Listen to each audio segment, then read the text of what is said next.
044 사실을 찾는 방법 2차 세계대전 당시 미 해군은 전투기나 폭격기의 개선 방안을 연구했다. 그들은 전투에서 돌아온 비행기를 대상으로 비행기의 어느 부분에 주로 총알을 맞았는지 분석했다. 통계를 내보니 꼬리 날개 부분, 중앙 몸통, 앞 날개 양쪽에 총탄이 집중돼 있었다. 미 해군은 총탄이 집중된 부분에 강판을 추가로 부착시키기로 했다. 그러나 통계학자 아브라함 왈드는 미 해군이 연구 대상을 무사 귀환한 전투기로만 제한하는 실수를 범했다고 지적했다. 추락한 비행기까지 연구 자료에 포함했어야 했다는 것이다. 그는 오히려 총탄을 많이 맞지 않았던 부분을 강화해야 한다고 새롭게 주장했다. 그 부위에 총탄을 많이 맞지 않은 상태에서 무사 귀환할 수 있었다는 것은 그 부위에 적탄을 맞았다면 살아 돌아오지 못했을 것을 의미할 수 있기 때문이다. 이 사건은 생존자 편향 또는 표본 편향이라고 불리는 통계학적 오류의 대표 사례다. 남자들이 즐겨보는 프로그램 중에 산에 혼자 사는 자연인에 관한 TV 프로그램이 있다. 이들이 산에 혼자 살게 된 것은 건강상의 이유가 많다. 건강이 나빠져서 방법을 찾지 못하다 결국은 산에 들어갔고 자연식과 좋은 공기, 운동으로 삶을 유지하고 있다는 스토리다. 혹 방송을 보고 병을 치료하기 위해 산으로 들어가려는 사람이 있다면 생존자 편향의 오류를 범할 수 있다. 왜냐하면 산에 가서 혼자 죽은 사람들은 자연인 프로에 나올 리 없기 때문이다. 수영선수들 몸매가 참 멋지다. 딱 벌어진 어깨, 균형 있는 매끈한 몸매, 흉하지 않은 부드러운 근육. 운동선수 중에 수영선수가 제일 근사해 보인다. 필라테스 강사들은 한결같이 몸매가 예쁘다. 아름다운 곡선미에 다부진 근육, 동시에 부드러워 보인다. 하지만 이런 이유로 수영선수 같은 몸매를 얻기 위해 수영을 배운다면 절대 그런 몸매를 가질 수 없을 것이다. 수영선수들은 이미 그런 몸매이기 때문에 수영선수를 하는 것이다. 필라테스를 배운다고 모든 여자가 필라테스 강사처럼 몸매가 변하는 것이 아니다. 그런 몸매를 가진 사람이 필라테스 강사를 주로 하기 때문이다. 위 세 가지 예시를 제시한 이유는 사장이라는 사람들은 본능적으로 사실에서 진짜 사실을 찾아내야 한다는 것을 말하기 위해서다. 사실을 사실 그대로 보면 사실이 아닌 사실이 너무 많기 때문이다. 그런 사람들은 일반적 수준을 넘어가지 못하거나 위기가 닥치면 해결책을 찾지 못하고 무너진다. 모든 기사, 모든 책, 모든 사건에서 그 사실의 이면을 읽을 줄 알아야 하고 빠르게 방향이나 어젠다를 형성해내는 버릇을 가져야 한다. 실제 사실을 거의 순식간으로 찾지 못하면 매번 다른 사람을 따라다니는 만능 2등 사장으로 남게 될 것이다.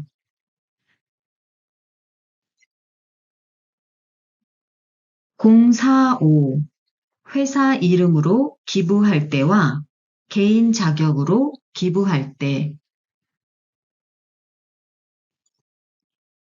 회사 이름으로 기부하는 것과 개인으로 기부하는 것에는 몇 가지 차이점이 있다. 일단 회사가 기부를 하면 기부 금액에 대한 세금 공제를 청구할 수 있다. 이것은 회사의 세금 책임을 줄이고 이익을 증가시킬 수 있다.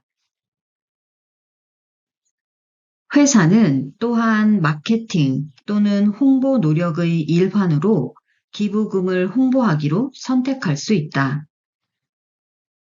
이때 회사가 기부한 기부금은 대중에게 잘 알려야 한다. 이는 회사의 이미지와 명성을 올리는 것에 도움이 된다. 따라서 회사를 통한 공적 기부는 자랑해야 한다. 이것은 한 개인의 돈이 아니라 회사 구성원 전체의 돈이다. 모두가 당연히 알아야 하고 자랑스러워해야 하기 때문이다. 반대로 공적 기부를 집행하는 사장은 이것을 자신의 개인적 자랑의 도구로 사용하면 안 된다. 심지어 회사 자산으로 기부하면서 주체를 개인 이름으로 한 경우도 마찬가지다. 또한 이런 기부 자체를 대중적으로 홍보하는 경우에 일반인의 기부 동료에 영향을 주고 도움을 받는 기관이나 개인에게 대중적 관심을 유도할 수 있는 장점이 있다. 당연히 기부하는 곳이 평판이 좋고 책임 있는 방식으로 기부금을 사용하고 있는지 확인하기 위해 조직을 조사하는 것도 필요하다. 반면 개인 돈으로 하는 사적 기부는 조용히 남들 모르게 진행해야 한다.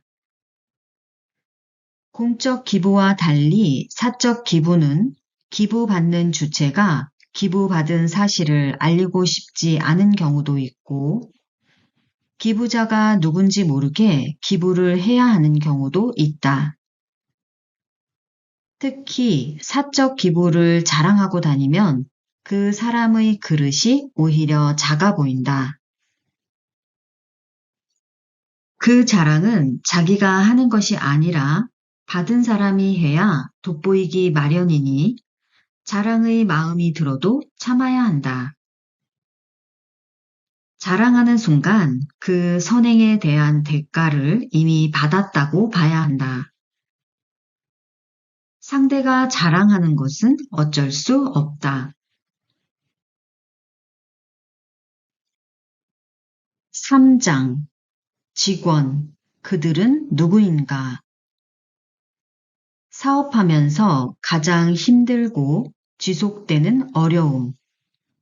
어떻게 하면 좋을까요?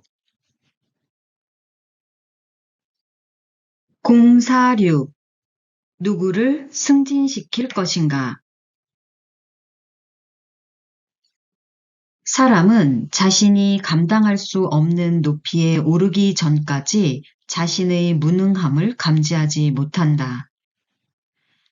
자신의 업무에서 무능함에 도달하는 순간 일을 회피하거나 반대로 자질구레한 일을 잔뜩 벌려놓고 일하는 척 하는 사람들이 생겨난다.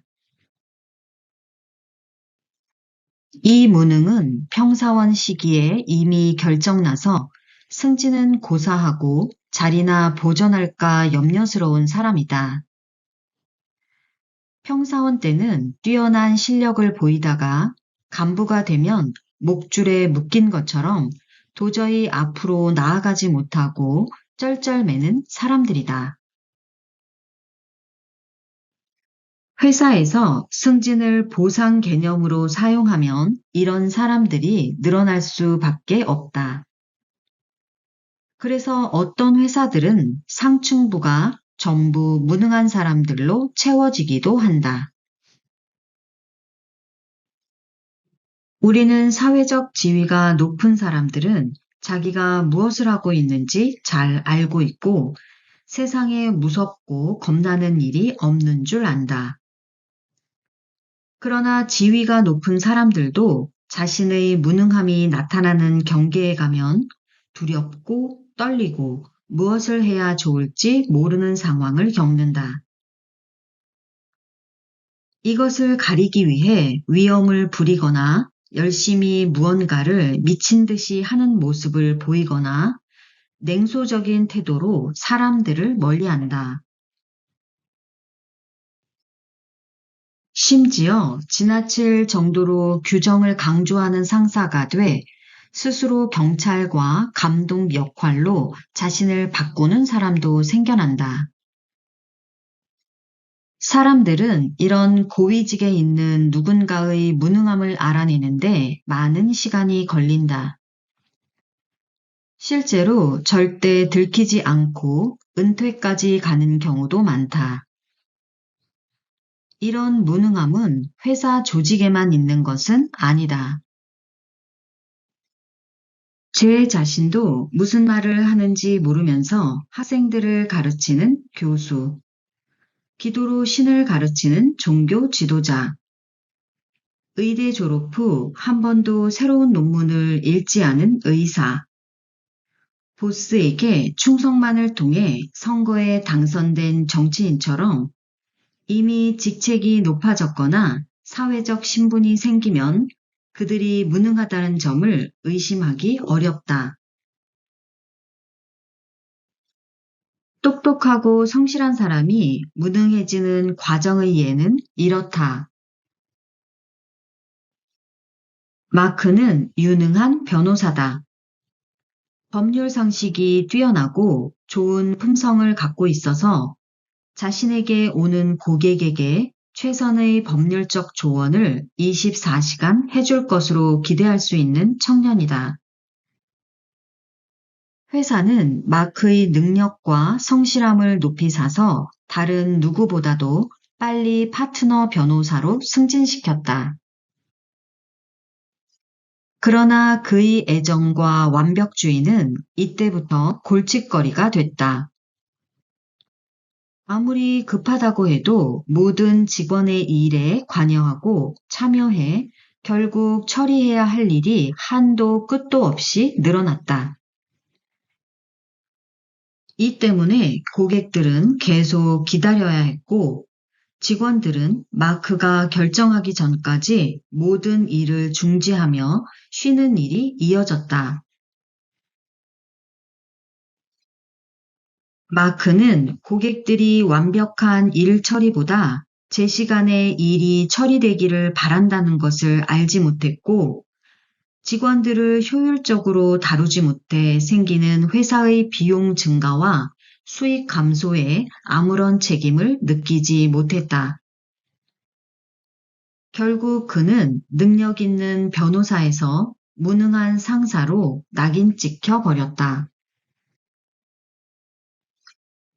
위계 조직 속에 있는 모든 사람은 결국 그 조직 안에서 승진을 계속하면서 자기의 능력을 발휘하다가 결국 자기 무능의 단계까지 승진한다.